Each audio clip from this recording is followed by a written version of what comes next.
to you. Happy birthday to you.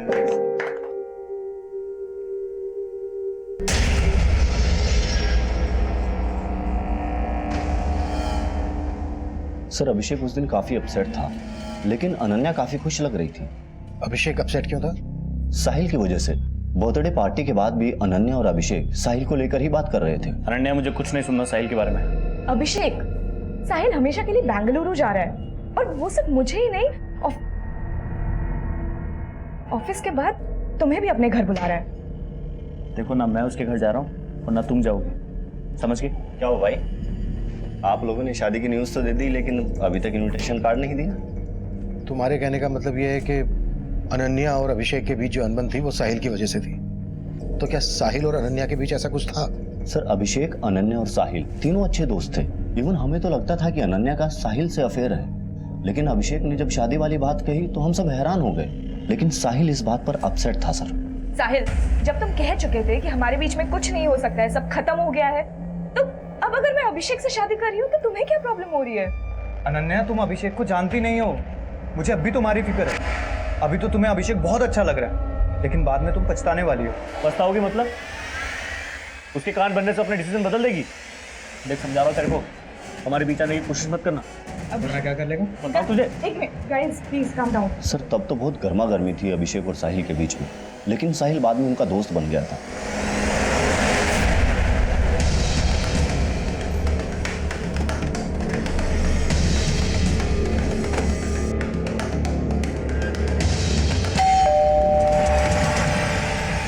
चलो अंदर देखो। विकास, सर आप क्या कर रहे हैं सर? तुझे अच्छे से पता है हम यहाँ क्यों आए? अनन्या को क्यों मारा तूने? मैंने कुछ नहीं किया सर। तू आखिरी बार अनन्या के साथ देखा गया था? हाँ सर, ये बात सही है कि मैं अनन्या को यहाँ लेकर आया था, क्योंकि नेक्स्ट वीक मैं बेंगलुरु शिफ्ट हो रहा था, तो मैं एक पार्टी देना चाहता था, इसलिए मैंने अभिषेक और अनन्या दोनों को इन्वाइट किया था। अभिषेक के साथ तूने एक बुजुर्ग को भी इन्वाइट किया था। उस बुजुर्ग के धड़ के साथ हमें अनन्या का कटा हुआ सन मिला है। अब ये बोल, अभिषेक को कहाँ गायब करके रखा है तुमने? पर सर अभिषेक तो यहाँ आए नहीं थे सर। सर उससे मैं लास्ट वीक ऑफिस में ही मिला था, और हम यहाँ अभिषेक की वेट करते रहे। छोड़ो ना, अगर वो नहीं आना चाहता तो उसे फोर्स मत करो।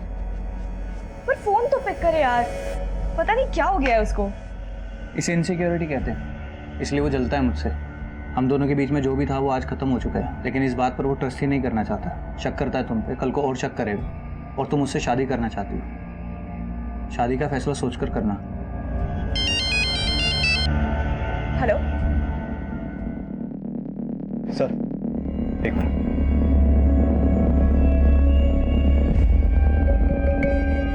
सर यहाँ कुछ भी सस्पिशियस नहीं मिला, लेकिन अब इस पर भरोसा नहीं कर सकते। उस रात की इसकी एक्टिविटीज चेक करो। ओके सर, मुझे ये भी लग रहा है अगर अनन्या का अभिषेक के अलावा इस साहिल से भी रिलेशन है, तो हो सकता है जिस बुजुर्ग आदमी का धड़ अनन्या के सर के साथ मिला, उसके साथ भी अनन्या का कोई रिश्ता हो, जिसके बारे में किसी को नहीं मालूम।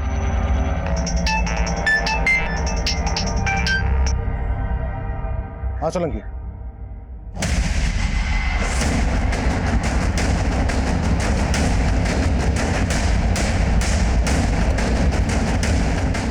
आइए सर ये बॉडी मिली है सर। इसने भी उसी तरह चश्मा पहन रखा है सर। इसका सर बुजुर्ग आदमी का है और धड़ किसी लड़की का है। ये देखिए सर, अभी 10-12 दिन पहले जब मैं गणेश नगर में पेट्रोलिंग कर रहा था तो ये बुजुर्ग मेरे पास भागे भागे आए थे, और इन्होंने कहा था कि इनको किसी ने चाकू दिखाकर लूट लिया। सर मैं इनके साथ उस क्राइम स्पॉट पर भी गया था जहाँ पे इनको लूटा गया था। सर उस टाइम मुझे ये बुजुर्ग थोड़े अजीब लगे। मतलब अजीब क्या था इनमें? सर इनको अपने पर्स और चेन से ज़्यादा अपने चश्मे की फिक्र थी। चश्मे की फिक्र? देखिए, मुझे घड़ी चैन वगैरह कुछ अगर नहीं मिले तो चलेगा, लेकिन वो चश्मा मुझे मिलना चाहिए। सर उस टाइम ये थोड़े घबराए हुए लग रहे थे, तो मैं इनको इनके घर छोड़ा है। ये मेरा बेटा है। क्या हुआ? जी वो किसी ने इनको चाकू दिखा के लूट लिया। क्या? किसने लूट लिया? वो हम लोग पता लगा लेंगे। फिलहाल आप इनको अंदर लेके जाइए, बहुत घबराए हुए हैं, और आप थाने आइए, रिपोर्ट लिखवा के जाइए। सर फिर वो लोग रिपोर्ट लिखवाने आए नहीं। सोलंकी कोई रिपोर्ट लिखवाने नहीं आया तो तुमने अपनी तरफ से पता नहीं किया? वो सर मैं उस टाइम किसी और केस में बिजी था तो दिमाग से निकल गया। लेकिन सर इनका नाम और नंबर मैंने ले लिया था। ये गणेश नगर में रहते हैं सर। इनका नाम विजेंद्र है। सर ये गणेश नगर तो अपने एरिया में आता है। अगर वो धड़ विजेंद्र जी का है जो हमें 3 दिन पहले अनन्या के सर के साथ मिला, इसका मतलब इनकी मौत 3 दिन पहले ही हो गई थी। तो फिर विजेंद्र जी के घर वालों ने इनकी मिसिंग कंप्लेंट क्यों नहीं दर्ज करवाई? और ये सोलंकी बोल रहा है कि इन्हें अपने पैसे, चैन इन सबसे ज्यादा अपने चश्मे की फिक्र थी, चश्मे की फिक्र। और दोनों क्राइम सीन पर हमें चश्मे मिले। Sir, excuse me sir. Hello, ठीक है सर। अभिषेक और अनन्या के पेरेंट्स सोनीपत आ गए हैं। विकास, तुम अनन्या और अभिषेक के पेरेंट्स और बाकी सबसे ही पता करो कि इन बुजुर्ग का अभिषेक और अनन्या से क्या कनेक्शन हो सकता है। मैं सोलंकी के साथ इनके घर जाता हूँ और वहां से इनका एक प्रॉपर फोटो भेजता हूँ तुम्हें। श्योर साहब।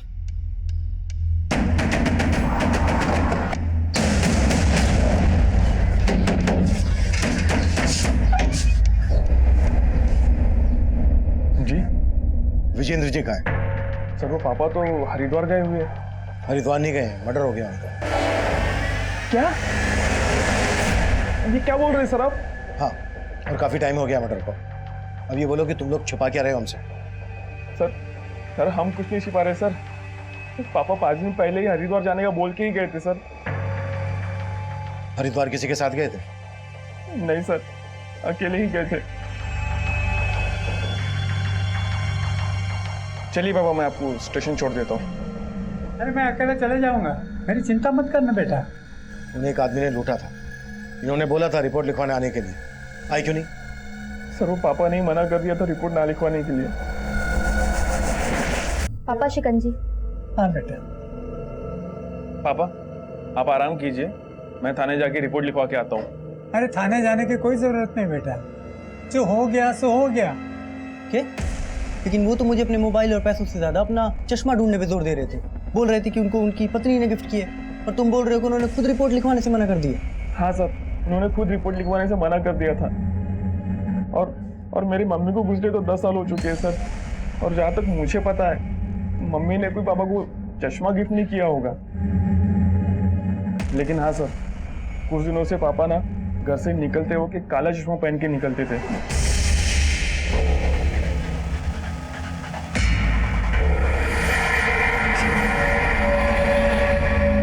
विजेंद्र जी की लाश हमें 2 लड़कियों के साथ मिली। अभी जिस लड़की के साथ लाश मिली उनकी, उस लड़की के धड़ के साथ उनका सर जुड़ा हुआ था। लेकिन इससे पहले जिस लड़की के साथ हमें उनकी लाश मिली, उस लड़की के सर के साथ विजेंद्र जी का धड़ जुड़ा हुआ था। और वो लड़की ये है, और इसका नाम है अनन्या। जानते हैं उसको? नहीं सर, मैं तो इसे नहीं जानता। ये विजेंद्र थे, इन्हीं के बॉडी पार्ट्स को अनन्या के बॉडी पार्ट से जोड़ा गया था। आप लोग जानते हैं ना? नहीं सर, मैं तो नहीं जानता, और हम तो यहाँ रहते भी नहीं। तुम जानते हो? नहीं सर, कभी विजेंद्र का नाम उनके मुंह से भी नहीं सुना, और ना ही इनके साथ कभी उनको देखा है। मुझे आपसे अकेले में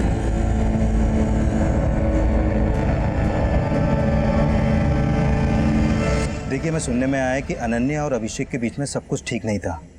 क्या कभी भी अनन्या ने इसके बारे में आपसे बात की? ऐसा कुछ भी नहीं है। वो लोग एक दूसरे से बहुत प्यार करते थे, बहुत खुश थे वो लोग। बल्कि आए दिन वो लोग मुझसे वीडियो कॉलिंग पे बात भी करते थे। माँ देखो, अच्छे है ना? और भी है, ये देखो, सब अभिषेक ने चूज किया है। ये कैसा लग रहा है? मैंने क्या क्या सपने देखे थे उन दोनों के लिए, और एक ही झटके में। लेकिन 21 फरवरी से प्रॉब्लम क्या थी अनन्या को, जो वो शादी नहीं करना चाहती थी? 21 फरवरी को अनन्या का बर्थडे है। वो अपना बर्थडे हमेशा स्पेशल तरीके से बनाती है, इसलिए वो उस दिन शादी नहीं करना चाहती थी, और कोई रीजन नहीं है। सर 5 दिसंबर 2 ही महीने बाद है, और अभिषेक चाहता था कि उसको थोड़ा सा टाइम मिल जाए ताकि वो इस किराए के घर को छोड़कर अपना घर खरीद ले और उसी घर में उसकी शादी हो। कोई घर वर देख रखा था अभिषेक ने? नहीं सर, अभी फंड्स कलेक्ट कर रहा था और मैं भी उसकी उसमें मदद कर रहा था। लेकिन इसमें 2 राय नहीं है सर कि अभिषेक अनन्या से ही शादी करना चाहता था। अभिषेक और अनन्या के बीच में कोई मनमुटाव नहीं था सर।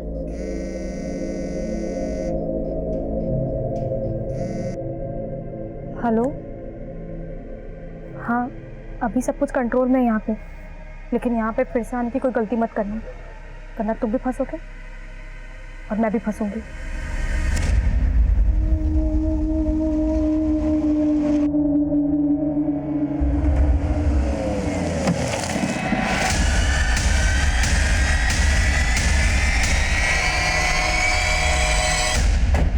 सर मुझे तो विजेंद्र जी के बेटे पे भी शक हो रहा है। सर एक तो वो थाने में रिपोर्ट लिखवाने नहीं आया, ऊपर से बोल रहा है कि मेरे पिताजी हरिद्वार गए हुए थे। लापरवाही तुमसे भी हुई है। वो नहीं आए तो भूल गए उस चोर को जिसने विजेंद्र को लूटा था। सर मैं गया था विजेंद्र जी के साथ उस जगह। सर मैंने देखा था वहाँ पे कोई सीसीटीवी नहीं था। सर विजेंद्र जी ने उस चोर का हुलिया बताया था, बोला था कि उसने अपना मुंह ढका हुआ था, उसकी आंखें भूरे रंग की थी। तो अब ढूंढो उस भूरी आंख वाले चोर को, शायद वहां से हमें कोई लीड मिल जाए और इस बार कोई कोताही नहीं होनी चाहिए। जी सर। सर अभिषेक और अनन्या के कॉल रिकॉर्ड में भी विजेंद्र जी का नंबर नहीं मिला, लेकिन दोनों के फोन मुरथल में बंद हुए। अभिषेक के फोन से लास्ट कॉल अनन्या को मुरथल से हुआ और उसके बाद अनन्या का फोन भी मुरथल तक ट्रेवल हुआ और फिर इन दोनों के फोन वहां पर बंद हो गए। हमें लाशें मिली गुहाना में और फोन बंद हुए मुरथल में। मुरथल में अभिषेक, अनन्या और विजेंद्र से कनेक्टेड कोई आदमी रहता है क्या? नहीं सर, फिलहाल ऐसा कुछ पता नहीं चला है। गुहाना से लेके मुरथल तक हर एरिया स्कैन करो, शायद बाकी के बॉडी पार्ट्स मिल जाएं। अभिषेक घर खरीदने के लिए फंड का जुगाड़ कर रहा था, हो सकता है ये कांड फाइनेंशियल डिस्प्यूट से जुड़ा हुआ हो। अभिषेक के बैंक ट्रांजैक्शन चेक करो और विजेंद्र के बेटे बहू से मिलो। दोनों जुड़ी हुई लाशों ने एक जैसे काले चश्मे पहने हुए थे। इन चश्मों पे किसी ब्रांड का नाम नहीं है। पता करो इस तरह के काले चश्मे कहां कहां बेचे जाते हैं, शायद वहां से हमें क्रिमिनल के बारे में पता चल जाए। Okay sir. छोड़ दो मुझे, छोड़ दो, मैं पुलिस को जाके सब कुछ बता दूंगी। पुलिस को बताएगी? अरे तू पुलिस के पास ना जाए तभी तुझे यहाँ उठाकर लाए हैं। चल। छोड़ दो। सर पोस्टमार्टम करने वाले डॉक्टर से एक चौंकाने वाली बात पता चली है। क्या? विजेंद्र जी के सर के साथ जो धड़ हमें मिला था वो धड़ अनन्या का है ही नहीं। व्हाट? हाँ सर, अनन्या का सर उस धड़ के ब्लड सैंपल से मैच ही नहीं करता है। लेकिन सर अनन्या के सर के साथ जो धड़ हमें मिला था वो धड़ विजेंद्र जी के सर के ब्लड सैंपल से मैच करता है। मतलब विजेंद्र जी के साथ अनन्या के अलावा किसी और लड़की की भी हत्या हुई है? हाँ सर, और उस लड़की की उम्र 22 से 25 साल के बीच की होगी। ये केस वाकई में अफेयर और रंजिश का है या फिर किसी साइको और सीरियल किलर का काम है? सर ये अभिषेक की बैंक स्टेटमेंट। अभिषेक और अनन्या के मोबाइल फोन 7 सितंबर को रात 9 बजे बंद हुए थे और अभिषेक के अकाउंट से 8 सितंबर की सुबह को 40,000 रुपए निकाले गए। इसका मतलब अभिषेक के गायब होने के बाद पैसे निकाले गए और अभिषेक के अकाउंट से पैसे निकाले गए हैं सोनीपत के सेक्टर 11 के एटीएम से। विकास, उस एटीएम की फुटेज निकालो। सर। और उस चोर का पता चला जिसने विजेंद्र को लूटा था? नहीं सर, मैंने कई हिस्ट्री शीटर्स को खंगाला लेकिन सर कुछ आइडिया नहीं लग रहा। प्लीज मुझे जाने दो, मैं तुम्हारे आगे हाथ जोड़ रही हूँ, मुझे जाने दो। ये तभी जाने देंगे जब तू मेरी बात मानेगी, समझी? जैसा मैं बोलूंगा वैसा ही करेगी। चल।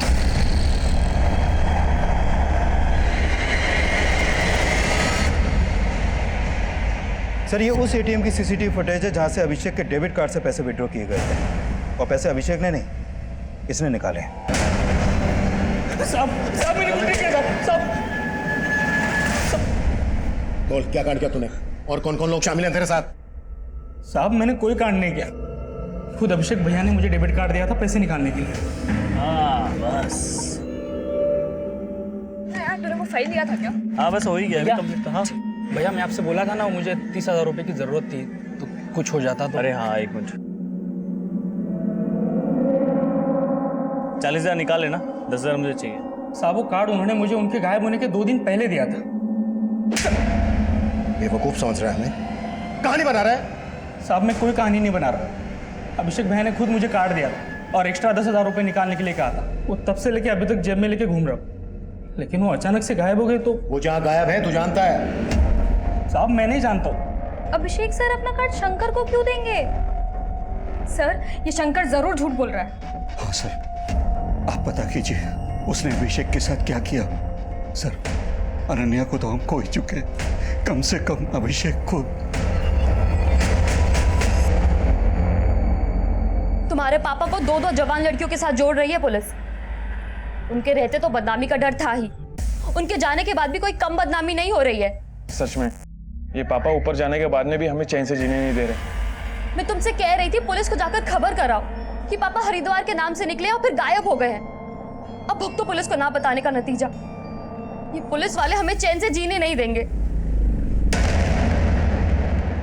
सर मुझे लगता है शंकर सच बोल रहा है, क्योंकि मैंने चेक किया अभिषेक के गायब होने से पहले भी शंकर ने उसके अकाउंट से कई बार पैसे विड्रॉ किए। लेकिन अभिषेक की मेड संगीता तो शंकर पर शक जता रही है। सर हो सकता है वो झूठ बोल रही हो या फिर अभिषेक ने उसे बताया ही ना हो। अभिषेक का एक ऑटो ड्राइवर को अपना डेबिट कार्ड देना उतना ही अटपटा है जितना कि ये केस अटपटा है। हो सकता है अभिषेक ने पहले से प्लान बना के रखा हो और उसने अपने इस प्लान में शंकर को भी इन्वॉल्व कर लिया हो। एक काम करो, शंकर को छोड़ दो, जाने दो उसे, पर उस पर नजर रखो। हो सकता है इससे हमें अभिषेक की लीड मिल जाए। ठीक है सर। सर एक बात और पता चली है, अभिषेक के गायब होने से पहले उसका कार्ड कई बार दिल्ली और हरियाणा की अलग अलग वाइन शॉप और बार्स में भी स्वाइप किया गया है। जिन जिन बार में भी अभिषेक का डेबिट कार्ड स्वाइप हुआ है वहां पर अभिषेक के बारे में पता करो और अनन्या के बैंक अकाउंट भी चेक करो, शायद यहां से हमें कोई लीड मिल जाए। Sure sir.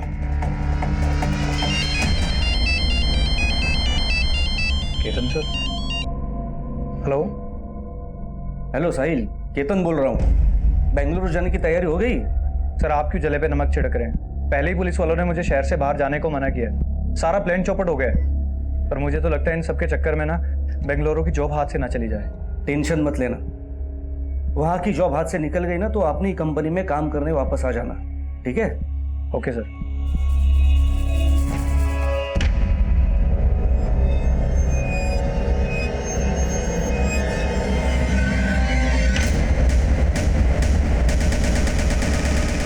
सर विजेंद्र जी के कॉल रिकॉर्ड में एक नंबर मिला है। ये नंबर इस गुलशन सोडी नाम के आदमी का है। सर विजेंद्र जी गुलशन सोडी को लगातार कॉल कर रहे थे और पता चला है कि गुलशन सोडी मैच मेकर है, लड़कियों और लड़कियों का रिश्ता करवा के उनकी जोड़ियां बनाता है। हो सकता है अनन्या और उस दूसरी लड़की का इस गुलशन से कोई कनेक्शन हो, जिनके बॉडी पार्ट्स हमें विजेंद्र जी के बॉडी पार्ट से जुड़े मिले थे। हो सकता है सर जब उन लाशों पे मिले चश्मों के बारे में मैं पता लगा रहा था तो मुझे एक बात और मालूम चली है। सर एक R3 ग्लासेस नाम की कंपनी है जो इस तरह के चश्मे और घरेलू प्रोडक्ट्स बनाती है। सर उनकी एक सेल्स गर्ल है, शर्मिन नाम है सर इसका। सर ये डोर टू डोर जाके चश्मे बेचती है सर, लेकिन कुछ दिनों से गायब है। रहती कहाँ है शर्मिन? सर खानपुर में। इसका मोबाइल नंबर भी मिला है सर, लेकिन स्विच ऑफ आ रहा है। विकास, तुम्हें शारमिन के घर जाओ और चेक करो कि इसके चश्मों का इस क्राइम से क्या कनेक्शन है। मैं गुलशन चौधरी से जाके मिलता हूँ।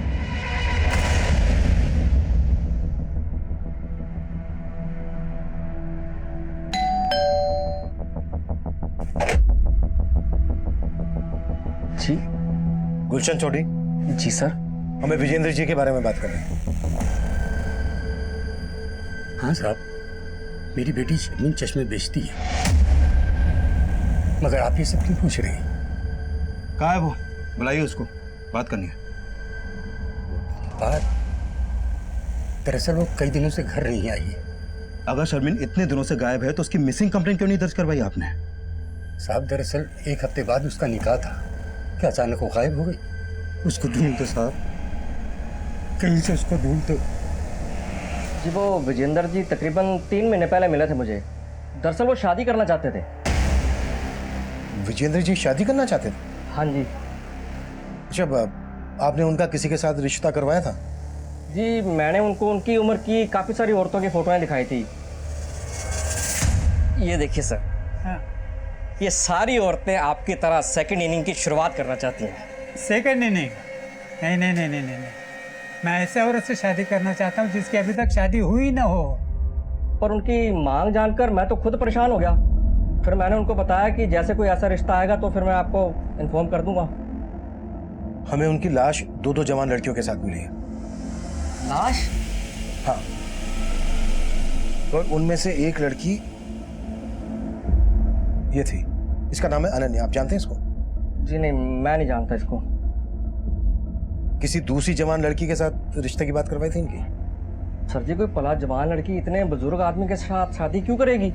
अच्छा, विजेंद्र जी शादी करना चाहते थे, ये बात उनके घर वालों को मालूम थी? नहीं जी, मुझे तो विजेंद्र जी अकेले मिलने आते थे। ये शर्मिन नाम की लड़की भी शादी करना चाहती थी, आप जानते हैं इसको? नहीं सर, मैं नहीं जानता। सर पापा इस उम्र में शादी क्यों करेंगे? जरूर आपको कोई गलत इन्फॉर्मेशन मिली है सर।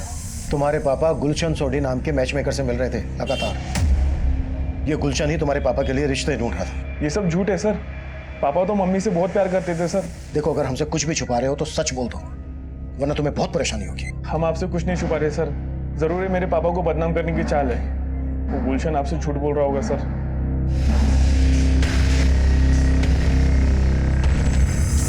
सर, चूंकि विजेंद्र जी का सर और धड़ दोनों मिल गए हैं, इसलिए उनकी कंप्लीट पोस्टमार्टम रिपोर्ट तैयार हो गई है।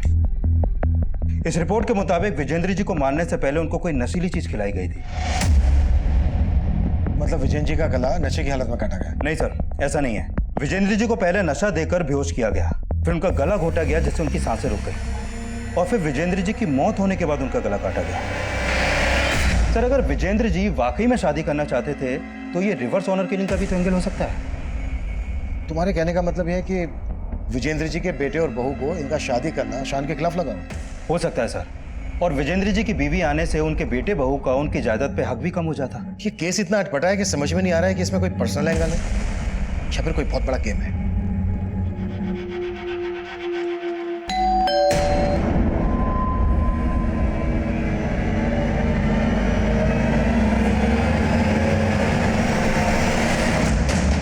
सर, मुझे लगता है ये केस पर्सनल एंगल से ही क्रैक हो सकता है।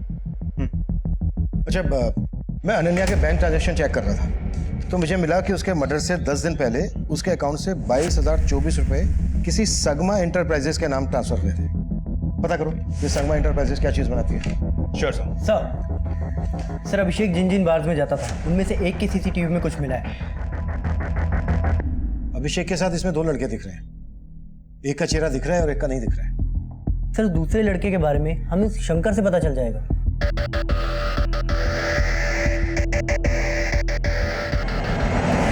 साहब, ये अभिषेक भैया के दोस्त थे, लेकिन मैं इन्हें नहीं जानता। तो खुद बैठ के इनके साथ पी रहा था और बोल रहा है तू इनको नहीं जानता?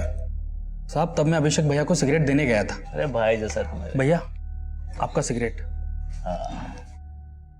हाँ, तू भी बैठ जा। अरे नहीं भैया, मैं कैसे पी सकता हूँ, आपको घर पे छोड़ना है। अरे बैठ ना, इधर आ। और भैया ने जबरदस्ती बिठा लिया मुझे। इसका स्केच बनवा सकता है? साहब, पहले और आखिरी बार मिला था, कुछ याद नहीं आ रहा है। सोलंकी, इसकी याददाश्त चली गई है, जरा याददाश्त वापस लाने में इसकी मदद कर। साहब, मुझे सच में नहीं मालूम है साहब, सच कह रहा हूं साहब, मुझे नहीं मालूम। सर, अनन्या के बैंक अकाउंट से जिस संगमा एंटरप्राइजेस कंपनी को पैसे ट्रांसफर हुए थे, वो कंपनी सीसीटीवी कैमरा और हिडन कैमरा इंस्टॉल करने का काम करती है। मैंने उधर बात की तो पता चला कि अनन्या ने अपने घर में सीसीटीवी कैमरा नहीं बल्कि हिडन कैमरा इंस्टॉल करवाए थे। Hidden camera? हाँ सर, और वो कैमरे अनन्या ने खुद इंस्टॉल करवाए थे।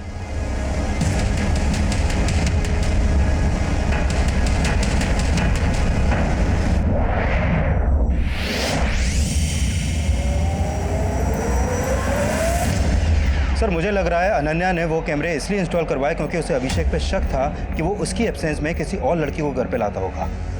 अभिषेक के घर जाकर वो हिडन कैमरास चेक करते हैं, उससे ये भी क्लियर हो जाएगा कि अनन्या ने वो कैमरास क्यों लगवाए थे। एक काम करो, जिसने वो कैमरा लगाए थे उसको वहीं बुला लो। Okay sir.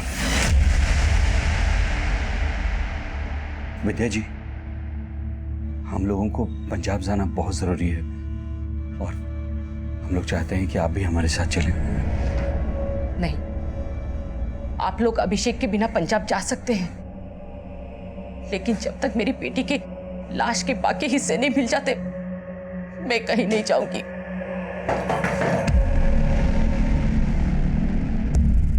हमें आगे तलाशी लेनी है। तलाशी? जी, ये रहा सर्च वारंट। बताइए कहाँ पर आपने हिडन कैमरा स्टोर किया? जी। ऐसी बातें कर रहे हैं सर आप? आपको अभी पता चल जाएगा।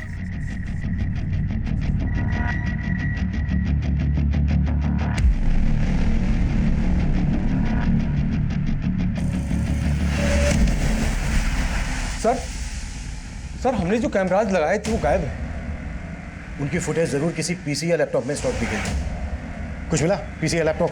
हाँ सर, ऊपर एक लैपटॉप है, चेक करो।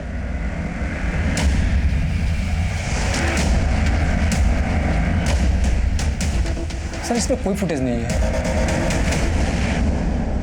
जब मुझे ये नहीं पता कि कैमरा लगवाया किसने, तो ये कैसे पता होगा कि किसने निकलवाया सर? तुम यहाँ पर अनन्या के आने के पहले से ही काम कर रही थी, है ना? जी सर। क्या अभिषेक पहले यहाँ पर किसी लड़की के साथ? नहीं सर, अभिषेक सिर्फ ऐसे नहीं थे जैसा आप सोच रहे हैं। हो सकता है संगीता भी शंकर की तरह अभिषेक की वफादारी कर रही हो। लेकिन सर, शंकर तो कुछ उगल ही नहीं रहा और संगीता के खिलाफ भी अभी तक कुछ नहीं मिला है। सर, सर अभिषेक के साथ जो ये लड़का बार में बैठा है, इसका मोबाइल नंबर हमें इस शमीन के कॉल रिकॉर्ड में मिला है। व्हाट? जी सर। सर सत्यम नाम है इसका। इसका मोबाइल नंबर भी कई दिनों से बंद आ रहा है।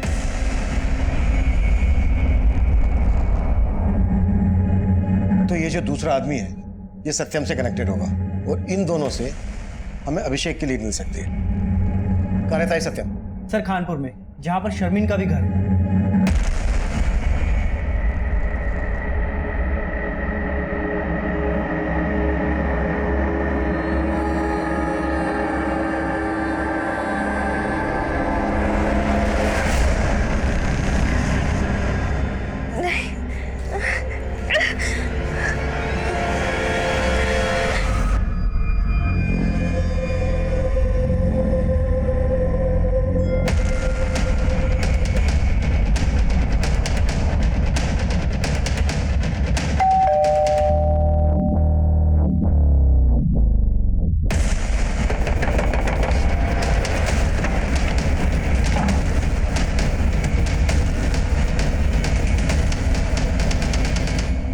सर फेस पर, इसके हाथों पर, बॉडी पर कई जगह चोटों के निशान हैं। ऐसा लग रहा है जैसे इसको मार पड़ी हो।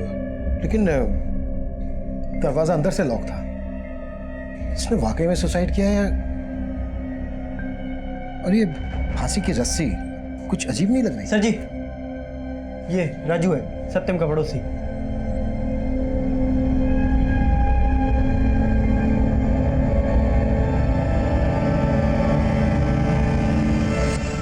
सत्यम के साथ यहाँ कौन कौन रहता था?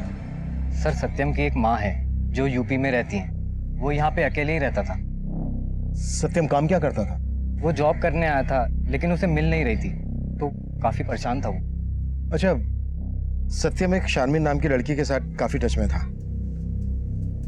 ये है शारमीन, जानते हो इसको? सर जानता तो नहीं हूँ, लेकिन काफी बार इसे आते जाते देखा है यहाँ पे।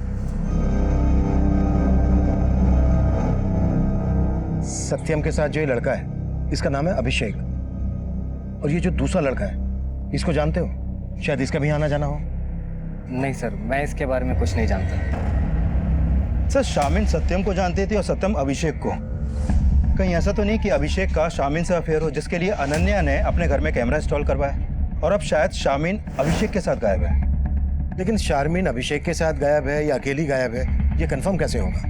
और इस सबके बीच में सत्यम की मौत का क्या राज है? विकास एक काम करो, अभिषेक के घर के रास्ते में जितने भी सीसीटीवी हैं खंगालो और शारमीन के अब्बू से अभिषेक और सत्यम के बारे में बात करो। Okay sir. नहीं साहब, मैं इनमें से किसी को नहीं जानता और मेरी बेटी का किसी के साथ कोई चक्कर नहीं था। अरे उसकी तो अभी शादी होने वाली थी। मेरी बच्ची को ढूंढने दीजिए साहब। उसने कुछ गलत नहीं किया है, लेकिन उसके साथ जरूर कुछ गलत हो रहा है। न जाने मेरी बच्ची कहाँ किस हाल में होगी।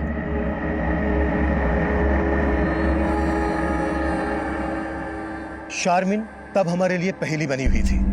तब हम उसे सस्पेक्ट मानकर चल रहे थे, लेकिन वो इस केस में एक विक्टिम थी। वहीं सत्यम तब हमारे सामने इस केस में एक विक्टिम बनकर आया था। उसकी मौत संदिग्ध हालत में हुई थी।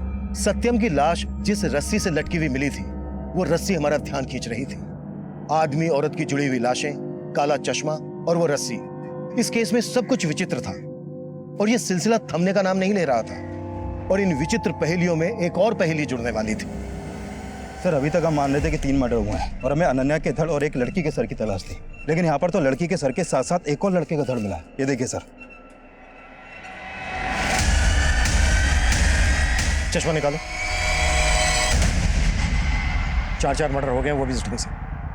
विकास हमें जल्द से जल्द कुछ करना होगा, नहीं तो ऊपर जवाब देना मुश्किल हो जाएगा। सर अनन्या के अलावा लड़की का सर तो मिला है। हो सकता है ये सर उसी लड़की का हो जिसका धड़ में मिला था, जिससे उसकी पहचान हो जाए। धड़ किसी जवान आदमी का लग रहा है। हाँ सोलंकी।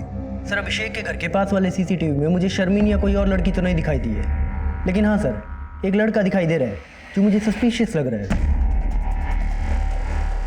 ये देखिए सर, ये रास्ता अभिषेक के घर की तरफ जाता है और अभिषेक और अनन्या के गायब होने के पहले ये लड़का लगभग रोजाना अभिषेक के घर की तरफ जाता था और कई घंटों बाद लौटता था।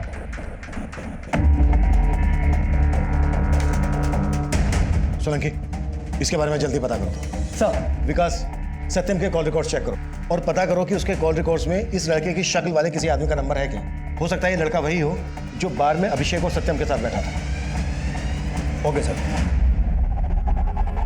हाँ सर, इस लड़के को मैंने एक आध बार अभिषेक के घर से निकलते हुए देखा था, और जब उस दिन वो अभिषेक के घर से जब बाहर निकल रहा था तो अभिषेक की मेड ने दरवाजा बंद किया था। बताती हूँ सर। सर वो खेमचंद है। तेरा और खेमचंद का इस कांड से क्या लेना देना है? कोई लेना देना नहीं है सर, वो बस मेरा बॉयफ्रेंड है सर। बॉयफ्रेंड? कहाँ मिलेगा तेरा बॉयफ्रेंड खेमचंद? सर वो एवरेस्ट प्लाजा बिल्डिंग में गार्ड है।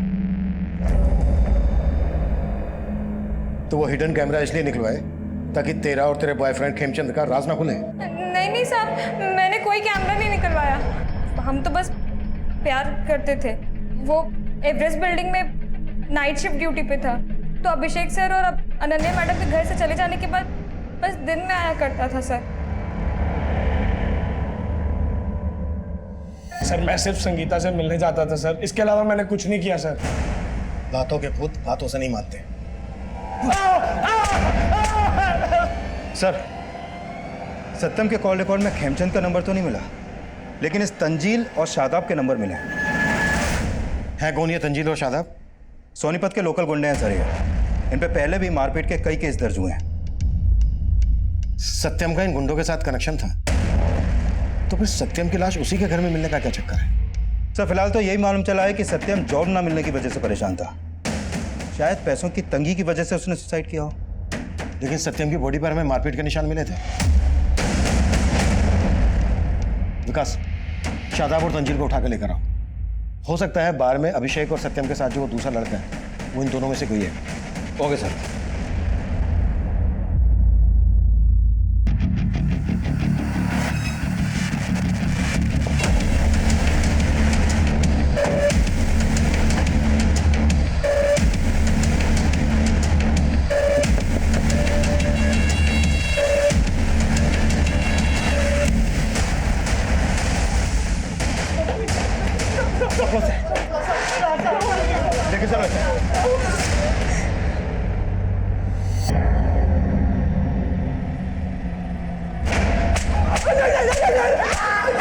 सोलंके, साहब हमने किसी को नहीं मारा साहब। मैं शर्मिंद को पसंद करता था साहब, और वो सत्यम को चाहती थी, उससे निकाह करना चाहती थी, इसलिए हमने उसको उठा लिया साहब।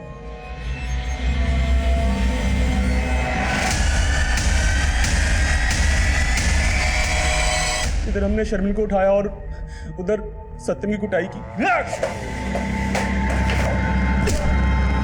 साले, हमारे धर्म की लड़की के साथ निकाह करेगा तू? तू निकाह करेगा? तू निकाह करेगा? सत्यम नहीं माना तो उसे मार के फांसी पर लटका दिया। फांसी? नहीं साहब, हम सिर्फ उसको फोन करके धमकी दिया करते थे, और जब वो नहीं माना तो बस उसकी पिटाई की और कुछ नहीं किया साहब। ये सब तुमने शारमिन के अब्बू के कहने पे किया ना? क्योंकि उन्हें पता चल गया था कि सत्यम और शारमिन का अफेयर चल रहा है। नहीं सर, शारमिन के अब्बू तो उसका निकाह किसी और से कराना चाहते थे, और शर्मिन को मैं पसंद करता था, इसलिए शर्मिन को मैंने निकाह के लिए बोला था। सत्यम को भूल और मुझसे निकाह कर ले। प्यार करती हूँ मैं उसे। दूसरे धर्म का है वो। तेरा निकाह मुझसे होगा, नहीं तो मैं किसी से नहीं होने दूंगा। समझी? सोलंके, तंजील और शादाब ने जो बयान दिए थे उनके बयान से इन जुड़ी हुई लाशों के राज नहीं खुल रहे थे। और शारमिन से हमारा बात करना इसलिए भी जरूरी था क्योंकि शारमिन जिस तरह के काले चश्मे बेचा करती थी उसी तरह के काले चश्मे इन जुड़ी हुई लाशों ने भी पहने हुए थे। लेकिन तंजील और शादाब की हैवानियत का शिकार होने के बाद फिलहाल वो इस कंडीशन में नहीं थी कि बयान दे सके। अब इस केस में एक नया सिरा खुलने वाला था, और ये सिरा हमारी इन्वेस्टिगेशन की नई दिशा तय करने वाला था। सर, जिस दूसरी लड़की का सर में मिला था उसको इस गुलशन के एक पड़ोसी ने आइडेंटिफाई किया है। सर, उस आदमी ने बताया कि उसने इस लड़की को गुलशन के घर में कई बार जाते हुए देखा है, और सर विजेंद्र जी का बेटा नमन भी कुछ दिन पहले गुलशन के घर में देखा गया।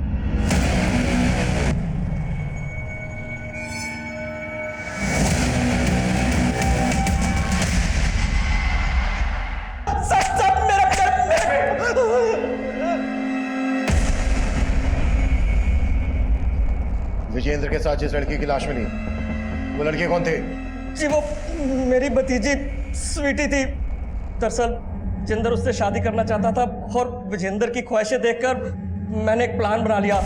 क्योंकि विजेंद्र के नाम काफी जमीन जायदाद थी, तो मैंने सोचा कि स्वीटी की उससे शादी करवा दूंगा और विजेंद्र जब अपनी मौत मरेगा तो सारा कुछ उसके नाम हो जाएगा। इसलिए स्वीटी को सोनीपत बुलाकर मैंने ये जाल बुन दिया।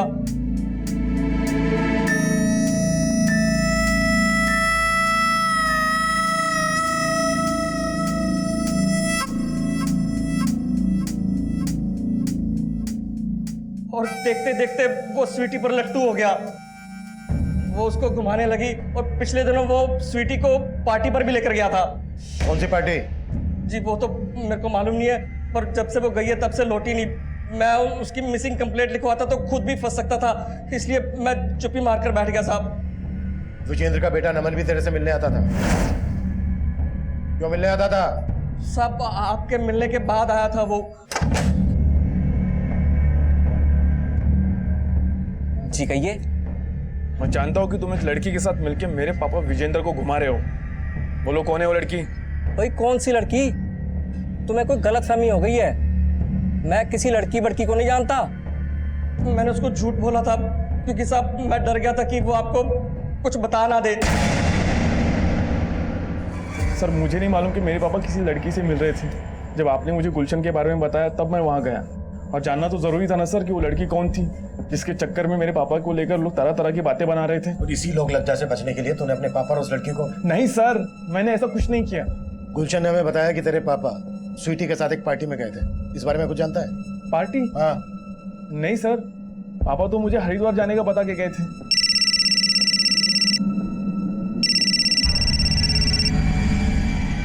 हाँ सोलंकी। सर शर्मिन को हॉस्पिटल से डिस्चार्ज कर दिया गया है। अब वो घर पे है और हम उससे बात कर सकते हैं।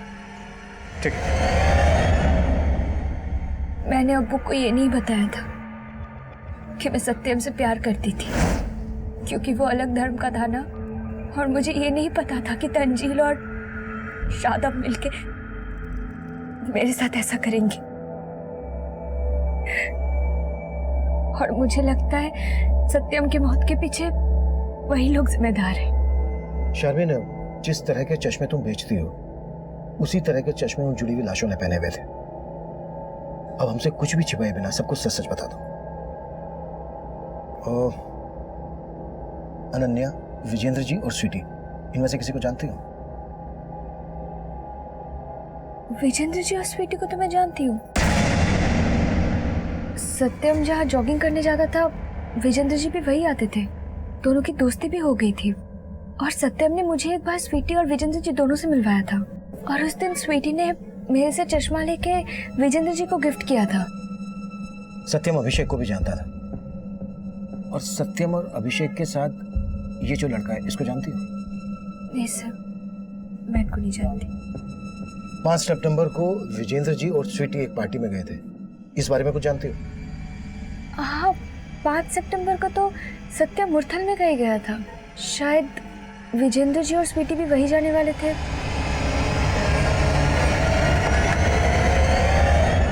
सर अनन्या और अभिषेक का फोन भी मुरथल में ही बंद हुआ था, और विजेंद्र जी, स्वीटी और सत्यम भी मुरथल ही गए थे। शायद वो पार्टी मुरथल में ही हो। लेकिन गुहाना में लगभग 15-15 किलोमीटर की दूरी पर हमें सबकी लाशें मिली, और मुरथल में सब क्यों और किस वजह से इकट्ठा हुए? सर हो सकता है अभिषेक ने इन सबको वहां पर इकट्ठा किया हो। पर किस मकसद से? और ऐसी भी क्या पार्टी हुई जिसमें सबके सब मारे गए और सबकी लाशों को जोड़कर उन्हें काले चश्मे पहना दिए गए? सत्यम ने सुसाइड कर लिया, वो भी इस अनोखी सी दिखने वाली रस्सी से लटक कर।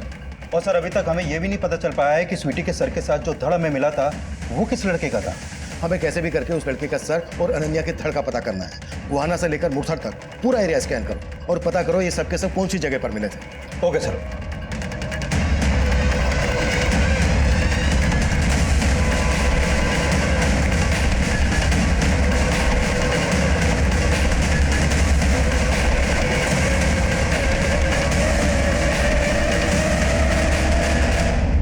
तो अभिषेक है।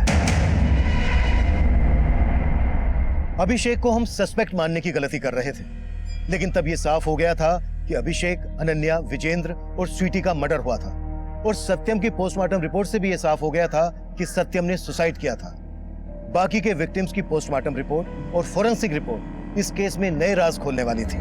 अभिषेक, अनन्या, विजेंद्र जी और स्वीटी, इन सबकी पोस्टमार्टम रिपोर्ट के मुताबिक इन सबको मारने से पहले बेहोशी की दवा दी गई और फिर इनका गला घोटा गया, जिनसे इनकी मौत हो गई और मौत होने के बाद ही इनका गला काटा गया। और सर, इस रिपोर्ट में यह भी सामने आया है कि 5 सितंबर को लगभग एक ही टाइम पर इन सबको मारा गया। और सर, सत्यम की मौत का भी इन सबके मर्डर से कनेक्शन है। ऐसा भी क्या कनेक्शन है जो इतना कॉन्फिडेंट हो? सर, अभिषेक का सर और अनन्या के धड़ को जिस लकड़ी के सपोर्ट से जोड़ा गया था, उस लकड़ी पर एक धागे का टुकड़ा मिला है। सर, वो धागे का टुकड़ा उसी रस्सी का है जिस रस्सी से लटक कर सत्यम ने अपनी जान दी थी। इस अनोखी रस्सी का इस केस से तगड़ा कनेक्शन है। विकास, पता करो कि इस तरह की रस्सी कहां-कहां मिलती है। I am very much sure वहां से इस केस की लीड जरूर मिलेगी। Okay sir.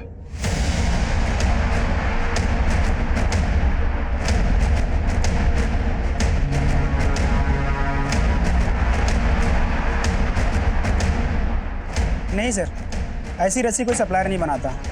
पर हाँ, कुछ दिन पहले ही एक आदमी ने हमसे ऑर्डर करके खुद इस डिज़ाइन की रस्सी बनवाई थी। मेरी ये सिद्ध माला आपकी हर परेशानी को दूर कर देगी। एक बार अवश्य आजमा लो। चलो मेरे साथ। क्या बदतमीजी है ये? रस्सियां बनवाई तो क्या हत्यारा हो गया मैं? छोड़िए मुझे। अब तो छूटने नहीं वाला है। मुरथल में फार्म हाउस है ना तेरा? 5 सितंबर को पार्टी भी दी थी तूने। कौन कौन लोग थे तेरे साथ? किसके कहने पे ये कांड किया?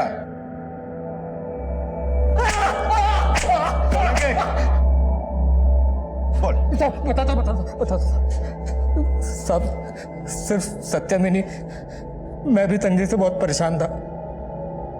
मेरे घर पे प्रेग्नेंट बीवी थी और गांव में सत्यम की बूढ़ी माँ। साहब, हमें जॉब नहीं मिल रहा था। हताश होकर एक दिन हम एक बार में गए। वहाँ हमारी मुलाकात अभिषेक से हुई। वो अक्सर उस बार में आता था। बहुत ही जिंदा दिल आदमी था साहब वो। जब हमने अपनी तकलीफों के बारे में उसे बताया तो वो बोला, देखो तुम दोनों फिक्र मत करो, मेरे अच्छे कॉन्टेक्ट से मैं तुम दोनों की जॉब लगवा दूंगा। सिर्फ कुछ ही मुलाकातों में अभिषेक ने सिर्फ अपने बारे में ही नहीं, अपने बीवी अनन्या के बारे में भी सब कुछ बता दिया था। उसने पैसों से भी हमारी काफ़ी मदद की थी साहब। जगह जगह जॉब इंटरव्यूज के लिए भेजा, लेकिन हमारी किस्मत खराब थी साहब। कुछ काम ही नहीं मिला हमको। फिर हमें लगा हमारा ग्रह नक्षत्र खराब है। फिर हम एक बाबा के पास गए। तंत्र शास्त्र में कुछ भी असंभव नहीं है, कुछ भी। मैंने वर्षों तंत्र विज्ञान के एक नुस्खे पे काम किया है और उस नुस्खे से मैं तुम्हें एक ऐसी चीज दे सकता हूं जिसे अपने पास रखने से तुम्हें नागमणि रखने से भी ज्यादा लाभ होगा। सर, बस मुझे नौकरी और मेरा प्यार शर्मिन मिल जाए, उसके लिए मैं कोई भी उपाय करने के लिए तैयार हूँ। हाँ, ये सच है। मैंने ही राजू और सत्यम से कह के 2 सच्चे प्यार करने वाले जोड़ों को वहां बुलवाया था। सर, मैं अभिषेक को जानता था। मालूम था कि वो अनन्या से सच्चा प्यार करता है। वहीं सत्यम की पहचान विजेंद्र अंकल से थी। वो भी किसी जवान लड़की के प्यार में पागल थे। फिर उस रात हमने उन लोगों को झूठ बोला कि हमारी जॉब लग गई है और पार्टी के लिए उन्हें मुरथल बुला लिया। बाबा ने हमको बोला था कि उस रस्सी से चारों का गला घोट के मारना है, इसलिए सबसे पहले हमने उनकी कोल्ड ड्रिंक में नशे की दवा मिला दी थी और फिर उन्हें पिला दी।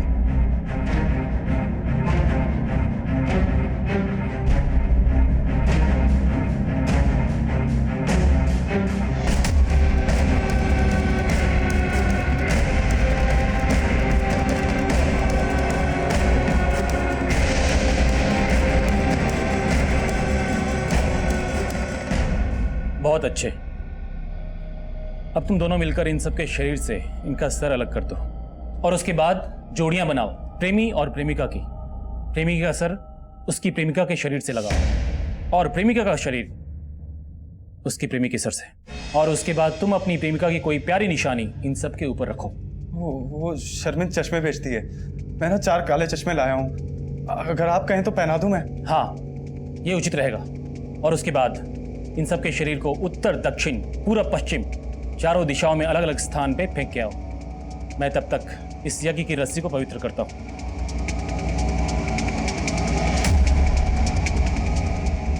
रस्सी के लिए हमने उस बाबा को 51,000 रुपए अभिषेक से उधार मांग के दिए थे। और उसने कहा था उसको रखने से ये होगा वो होगा, लेकिन कुछ नहीं हुआ था साहब, उल्टा हमें ही दोष दे रहा था वो। मेरी साधना में कोई कमी नहीं थी।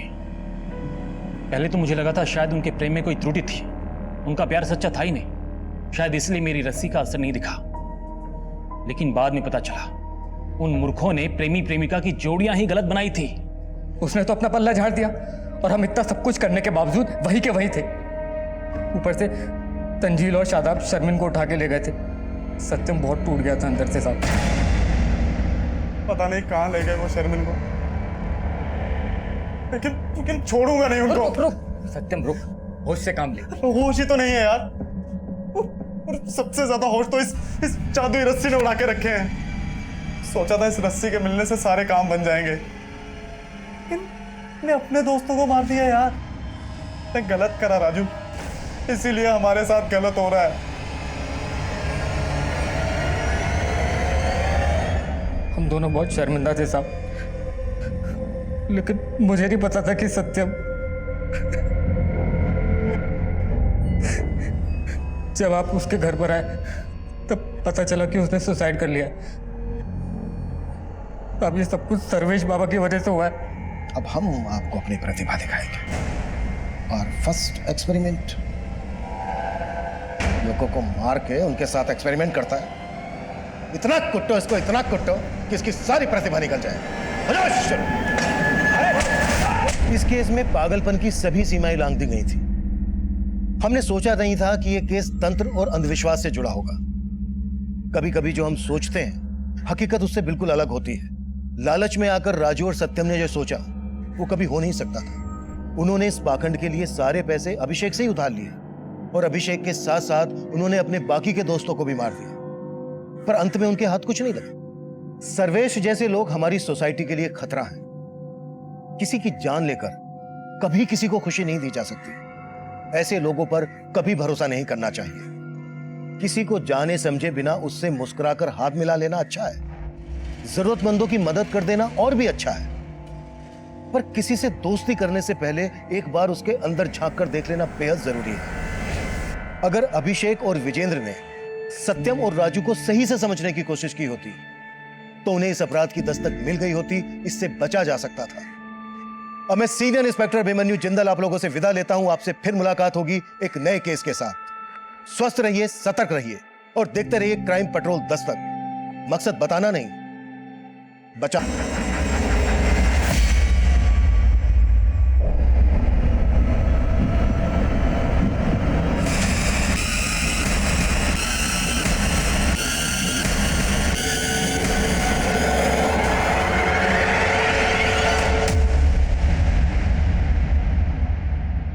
नमस्कार, मैं senior inspector Abhimanyu Jindal crime petrol Dastak में आप सभी का स्वागत करता हूं। यह केस अपने आप में अनोखा और एक नए तरह का था। मैंने कई मर्डर केसेस देखे हैं, सुने हैं, सोल्व किए हैं, लेकिन इस केस में क्राइम का मोडस ऑपरेंडी इतना विचित्र था कि उसने हमें हिलाकर रख दिया। हत्याओं का मकसद रोंगटे खड़े कर देने वाला था। नामुमकिन को मुमकिन करने जैसे अपराध हुए थे। यह केस हर लिहाज से अकल्पनीय, अद्भुत और अमानवीय था। 21 फरवरी? नो वे पापा, अपने बर्थडे वाले दिन कोई शादी करता है क्या? अनन्या बेटा, 21 फरवरी से पहले 5 दिसंबर का ही मुहूर्त है। 5 दिसंबर?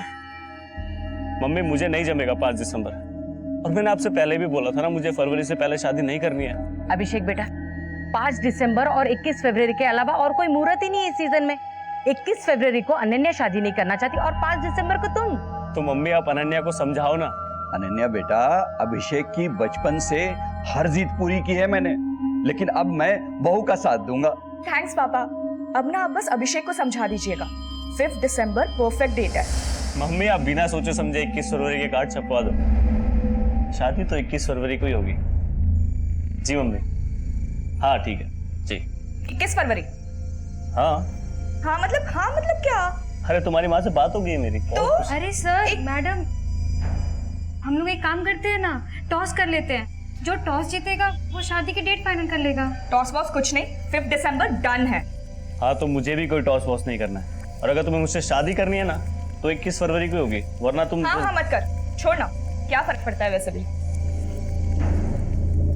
अनन्या यार, अब तू मुझे हर्ट कर रही है। और जो तू मुझे हर्ट कर रहा है उसका क्या अभिषेक?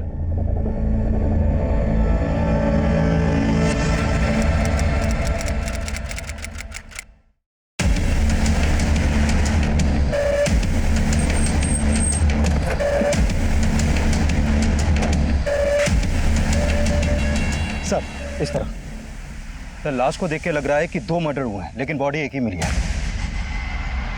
मतलब इधर आइए सर, पीछे हटिए। सर किसी लड़की का है और धड़ किसी बुजुर्ग आदमी का। लड़की के कटे हुए सर को किसी आदमी के धड़ से जोड़ा गया है और लड़की के कटे हुए सर को चश्मा बना दिया गया। आसपास में ना तो किसी आदमी का सर मिला है और ना ही किसी लड़की का धड़। इस तरह का क्राइम सीन क्रिएट करके क्रिमिनल साबित क्या करना चाहता है? चश्मा निकालो। जच रहा है नहीं यहाँ पे बात? हाँ, चश्मा तो बढ़िया है। कितने का है? एक लेंगे तो 200 रुपए, और अगर 2 लेंगे तो 300 रुपए। आप एक काम कीजिए, आप अंकल के लिए भी ले लीजिए, फिर आपको फायदा हो जाएगा 100 रुपए का।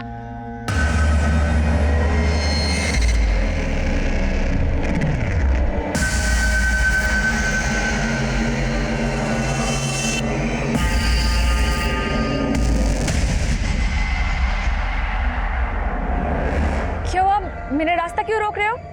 मैंने ना एक नॉवल में पढ़ा था, एक चश्मा ऐसा भी होता है इसको पहनने के बाद सामने वालों के कपड़े के पार सब कुछ नजर आता है।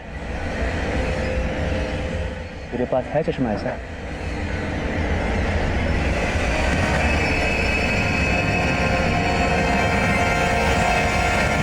सर लड़की के सिर और आदमी के धड़ के बीच में ये लकड़ी का टुकड़ा धंसा हुआ मिला था।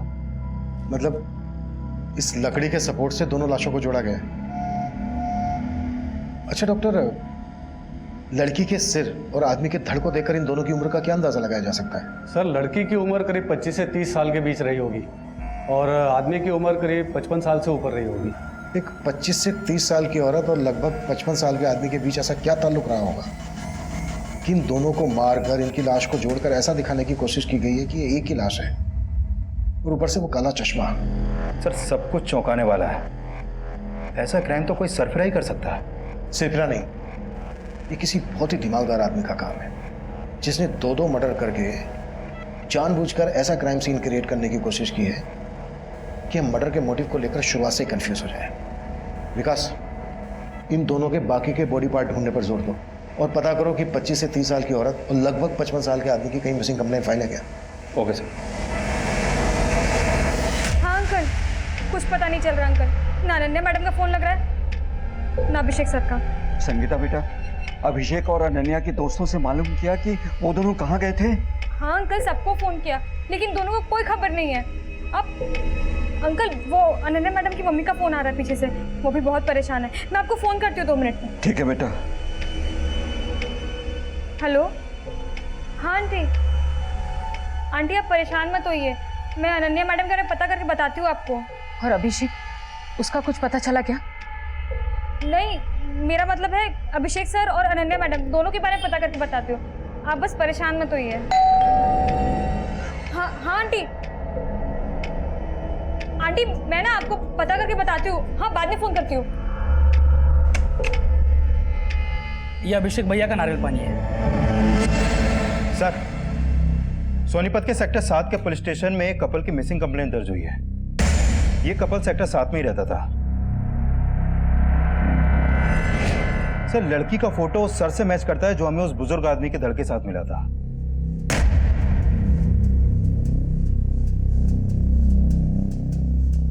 लेकिन इस लड़की के कटे हुए सर के साथ जो हमें जुड़ा हुआ धड़ मिला था, तो ये धड़ तो किसी बुजुर्ग आदमी का था। ये लड़का और लड़की लगभग दोनों सेम एज के लग रहे हैं, तो फिर ये धड़ किस बुजुर्ग आदमी का है? सर फिलहाल ऐसा कुछ पता नहीं चला है कि इनके साथ कोई बुजुर्ग आदमी भी गायब हुआ था। इन दोनों अभिषेक और अनन्या के बीच रिश्ता क्या है? सर इन दोनों की शादी होने वाली थी और इनकी मिसिंग कंप्लेंट इनकी मेड संगीता ने करवाई थी, क्योंकि अनन्या की माँ बंगाल में रहती है और अभिषेक के पेरेंट्स पंजाब में। इनके घर की चाबी इनकी मेड संगीता के पास रहती है। उस एरिया के पुलिस स्टेशन से कांटेक्ट करो, हमें उस मेड संगीता से मिलना है। Okay sir.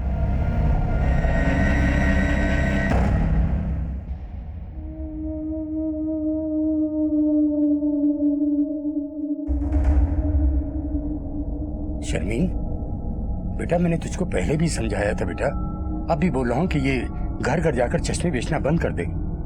बेटा 15 दिन बाद तेरा निकाह है, अब घर से ज्यादा बाहर मत रहा कर। अब बाहर जाने की कोई जरूरत नहीं बेटा। अब्बा, हमारा गुजारा ना मेरे घर बैठने से चलेगा और ना ही मेरी निगाह करके। और वैसे भी मुझे शादी नहीं करनी। अगर मैं शादी करके चली गई तो आपका क्या होगा? तू अभी तक अपना फर्ज निभाते आई है बेटा, अब मुझे मेरा फर्ज निभाने दे। मेरी फिक्र छोड़ दे बेटा। पर अब्बू, आज तो मुझे जाना ही होगा ना वहाँ पे। कंपनी वालों से मैंने एडवांस ले रखा है। बाकी जो चश्मे हैं वो बेच के पैसे चुकाने हैं मुझे। चलती हूँ।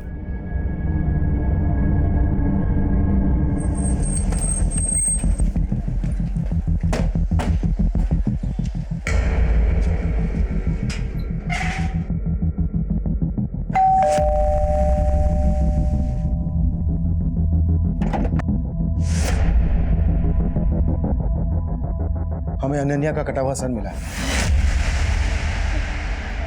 कटा हुआ सर?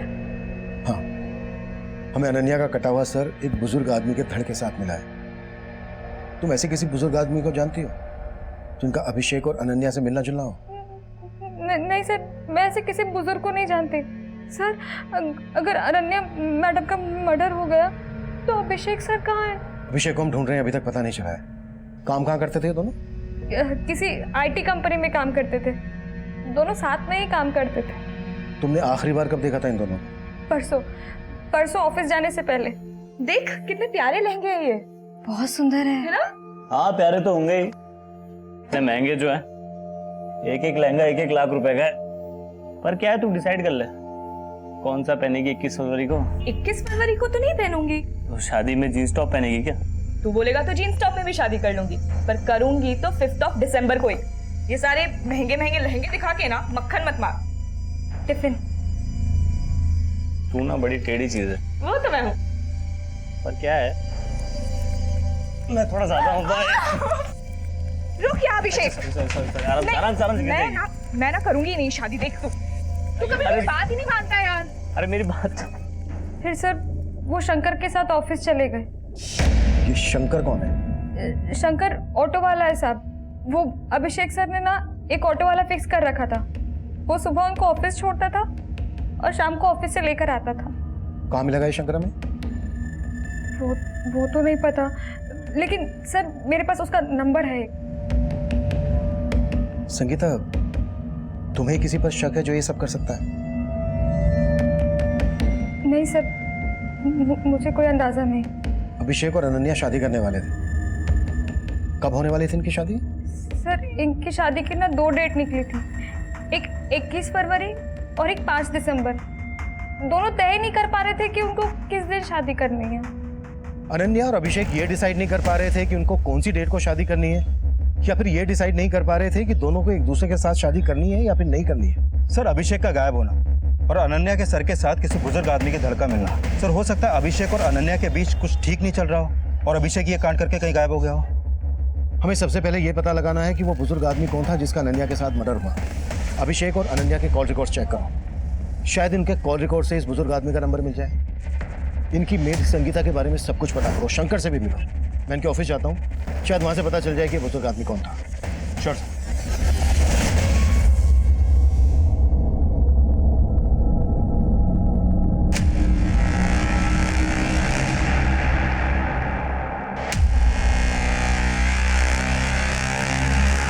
क्या चाहिए तुम लोगों को? चश्मा।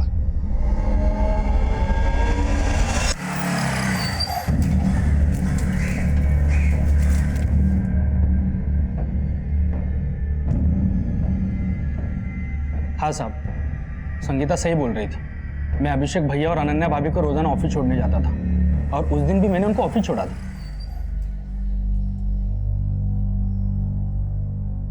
चलो भैया, टाइम पे आ जाना। हाँ भैया। लेकिन उस दिन तू उन्हें घर नहीं लाया था, कहाँ लेकर गया था उन्हें? साहब मैं कहीं नहीं लेके गया था। मैं जब उन्हें ऑफिस लेने गया तो अनन्या भाभी उनके एक दोस्त साहिल के साथ ऑफिस के बाहर आई थी। साहब उन्होंने अभिषेक भैया के बारे में कुछ नहीं कहा और साहिल के साथ चली गई। ये साहिल कौन है? वो अभिषेक भैया के ऑफिस में काम करते हैं साहब। फिर अगले दिन मैं उन्हें ऑफिस ले जाने के लिए घर पे गया। ये अभिषेक भैया का नारियल पानी है। भैया और भाभी रेडी ऑफिस के लिए या टाइम लगेगा? वो दोनों तो कल रात से घर ही नहीं आए हैं। और तब मुझे पता चला कि वो दोनों गायब हैं। गायब सिर्फ अभिषेक है, अनन्या का कटा हुआ सर मिला है। क्या? वो भी एक बुजुर्ग आदमी के धड़ के साथ। तू उन्हें रोज ऑफिस के लिए पिकअप और ड्रॉप देता था, उन्हें भैया भाभी कहकर बुलाता था। कोई दूर दूर का रिश्ता था क्या तेरा उनसे? साहब हमारे बीच कोई रिश्ता तो नहीं है, लेकिन अभिषेक भैया बहुत अच्छे इंसान हैं। हमेशा दूसरों की मदद करने में आगे रहते हैं। साहब उन्होंने हमेशा मेरी मदद की है। वो मुझ जैसे रिक्शा वाले को क्या, हर किसी को आदर सम्मान देते हैं। तो तू किसी ऐसे बुजुर्ग आदमी को जानता है जैसे तेरे अभिषेक भैया सम्मान देते थे? नहीं साहब, मैं किसी ऐसे बुजुर्ग को नहीं जानता हूँ।